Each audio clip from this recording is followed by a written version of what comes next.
السلام علیکم چې ټول روغ او جوړ یاست. لکه څنګه چې ډېری کسانو ته معلومه ده چې همسر کومباټ خپل ایپ ته یا خپل ماینینګ ته په 26 تاریخ مطلب لیسټینګ دی د همسر کومباټ ته پر مختلفو ایکسچینجو باندې لکه اوکې ایکس شو، بایبټ شو، دغسې بایننس شو، ډېر غټ غټ ایکسچینجونه دي چې هغه د لیسټري لکه څنګه چې لیکل شوي دي 12 days یعنې مطلب 12 ورځې پاتې دي، وروسته له 12 ورځو نه دی لیسټېږي. اوس دلته خبره دا چې دلته ډېر ښه اپشنونه راغلي دي چې هغه داسې مختلف اپشن لکه بایننس ایکسچینج ته غواړې چې خپل دغه د همسټر کومباټ چې کوم ویدډرا ده یا چې کوم پوینټس دي یا کوم ټوکنز تاته درکوي ته غواړې په چیش کې هغه دغه کې ویدډرا کې واستوې.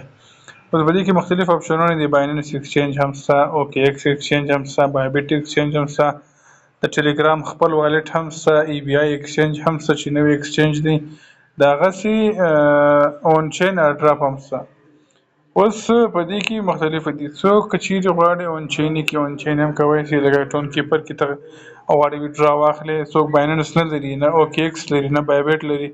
غواړي چې اون چین ته یې واچوي، نو هغه باید د اون چین اپشن وي، د اخري اپشن. او که چیرې کوم څوک بایننس لري یا بایبټ لري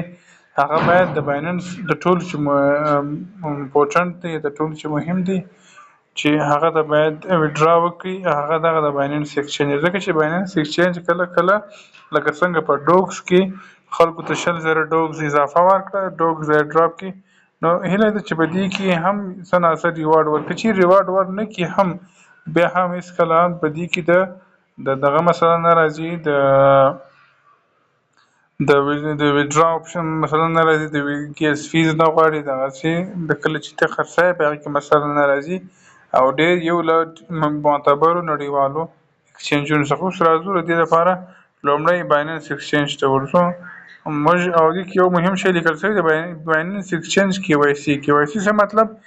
کله چې بایننس ایکسچینج جوړ کړې وروسته له هغه نه چې یا په تذکرې باندې یا په پاسپورټ باندې یا د پاکستان په شناخته کارت باندې ته هغه ویریفای کړې له بایننس څخه، او ستا یو ویریفاید اکاونټ وي، هغه همسټر مني. که چیرې ویریفاید نه وي همسټر دا نه مني بایننس ایکسچینج، که څه هم تا ویریفای کړی نه وي، کې وای سی نه وي کړی، دغسې جوړ کړي پر ایمیل جوړېږي، دغسې خالي د پرایسونو کتلو دپاره هم جوړېږي. اما چې کله په هغه کې ټریډ کوې، شی اخلې شی خرڅوې، بیا هغه کې وای سی غواړي، نو کې وای سی مهمه ده، باید کې وای سی هر یو ولري. او د دې دپاره راځو لومړی همسټر ډیپوزټ اډرس وهو، ځو دغه ته بایننس ایکسچینج ته، بایننس ایکسچینج ته ځو، دلته بایننس ایکسچینج خلاصوو. اوس بایننس ایکسچینج چې کله خلاص کړو ورته بیا وروسته له هغه نه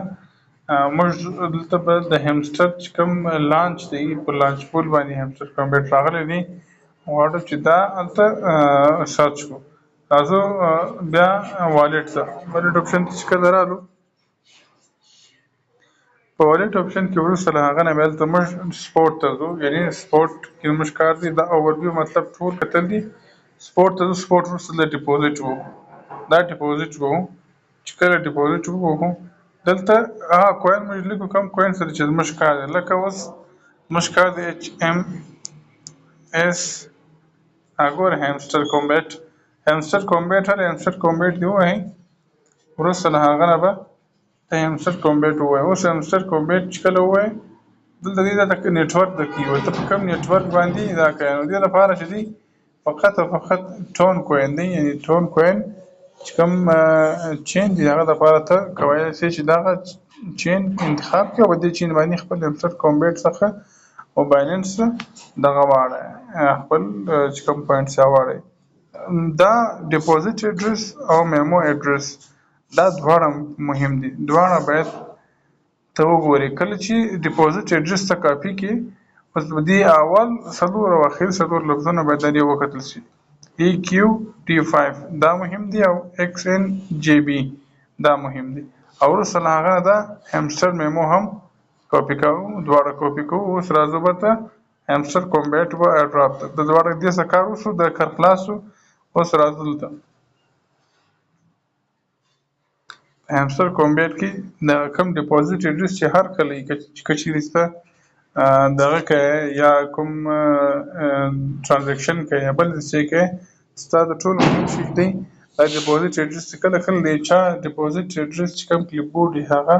ایکسه وي نو په هغه کې بیا مسله کېږي چې کله چې ته دغه ور واچوې دی وایي دا نه دې ور اچولی اوس هغه خامخا یو ورډ چې ستا د هیک شي بس بیا د کله یو لفظ په دې کې تغیر وکړي بس ستا چې کوم ډیپوزیټ اډرس چې بدل شي د بل چا ډیپوزیټ اډرس ته ځي چې هغه کما دی یو لفظ غلط بس دا بیا هېڅ معنا نه لري دا بیا هېڅ کله نه ویل کېږي ګوره اول لفظ یې اخري لفظ ایکس ان جې بي دی اول لفظ یې کیو ډي 5 دی دغسې راځو دلته میمو ویل کېږي لس یو اتیا مطلب لس یو اتیا صفر درې څلور پنځه یو اوس سیو چوز و ډېره بده سیو اینډ چوز اوس دا ریکویسټ پروسیسینګ دی